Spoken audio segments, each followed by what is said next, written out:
Alright guys, so this video is going to be a quick little discussion kind of video on a topic that I kind of wondered a lot about when I was moving to China.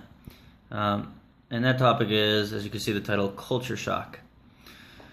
Now there's usually two different types of culture shock people talk about. It's regular culture shock when you go there and everything's crazy and different and it kind of, it shocks you, I guess. I don't know. And then reverse culture shock. So on the other end, you come back to your home country, your place there. For me, obviously, the U.S. And that becomes shocking. So let me talk about my experience with it personally. On my way to China, my kind of view on it, I didn't really know what to expect, but I was just like in adventure mode, you know? I was like, all right, this is gonna be great.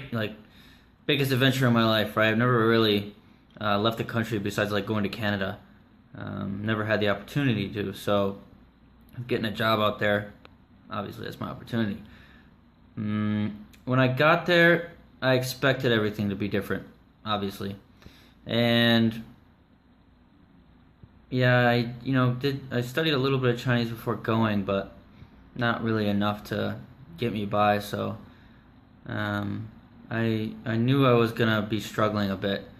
So when I got there, everything was just kind of new and exciting, and just had a great sense of adventure. Like I said before, I was all about it. I love that sense of adventure. I love that feeling. Kind of like an adrenaline rushing away, I guess. Some of you might know what I'm talking about. Like if you go travel to different places, you don't really always get shocked because you're just kind of expect it in a way, maybe, but so yeah, that was me on my way there. But I mean, some of my friends, I know Eric had told me his personal feelings when he got to China. He got the culture shock pretty bad and almost thought about going back home. And that's happened. Teachers that have been hired to our school, they get to China, it's too much, they're just the shock gets them and they freak out and they go back home. Hey, it's not for everybody, so not that there's anything wrong with that, it's just something that's there. But like I said, my mindset and stuff, didn't bother me. I was all about it. Now, as you guys know, I'm back in the States. So let's talk about reverse culture shock. So for me, coming back was much more shocking for whatever reason. I don't know. I was definitely excited to come back too.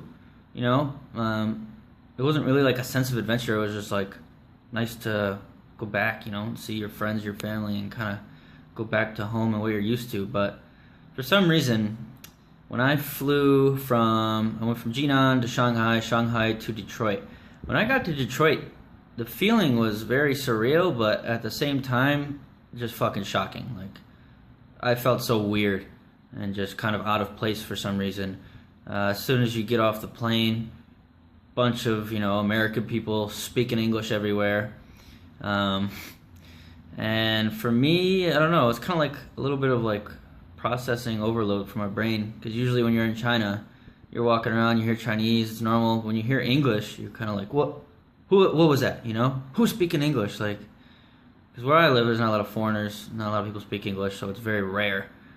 So my brain was kind of going off left and right, English, English, English. But then, fuck, I'm back home, of course, And I walk into a store and there's just a bunch of stuff I can't normally buy. And it was nice, but it was just, for some reason for me, I don't know why, it was just way more fucking shocking. I was just completely thrown off by it for whatever reason. But yeah, I mean, and then when you go to China, you kind of adjust to it, but you expect there to be differences. Coming back, I had to readjust to things, wearing a seatbelt. That's still kind of a problem. Whenever I wear, because I mostly take cabs around everywhere where I live, and a taxi driver usually gets pretty offended or tells you to take that shit off. If you put a seatbelt on, they'll be like, "Oh, I'm a good driver. You don't need that," Versus here, it's the law. I'm not trying to get anybody in trouble, but I just am used to that. Some other things, yeah, I mean, there was jet lag, but yeah, jet lag just sucks no matter what. Restaurant service is a lot different, it's a lot better here. We also, I mean, part of it is probably because we tip.